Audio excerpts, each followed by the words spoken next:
যদি ইউক্রেন আলোচনার টেবিলে না আসে তাহলে অস্ত্রের ভাষা ব্যবহার করেই এই যুদ্ধের ইতি টানা হবে বলে জানিয়েছেন রুশ প্রেসিডেন্ট ভ্লাদিমির পুতিন। তিনি দাবি করেছেন, টানেলের শেষে আলো দেখা যাচ্ছে, তবে এই আলো শান্তির হবে নাকি আরও ভয়াবহ যুদ্ধের তা নির্ভর করছে ইউক্রেনের ওপর।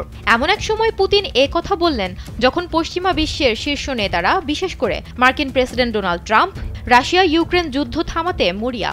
এমনকি যুক্তরাজ্য ও ইউক্রেনের মিত্র দেশগুলো শুধু শান্তি চুক্তিই নয়, কিয়েভের আকাশ, সমুদ্র ও ভূমির নিরাপত্তার জন্য তাদের পাশে থাকার প্রতিশ্রুতিও দিচ্ছেন। কিন্তু পুতিন তার অবস্থানে একেবারেই অনড়। তিনি জানিয়েছেন, যদি ইউক্রেন স্বাভাবিক জ্ঞান ব্যবহার করে আলোচনায় না আসে তাহলে আরও কঠোর সামরিক অভিযান চালানো হবে। স্যান্ডেলিনা সো, রূপচর্চায় আভিজাত্য।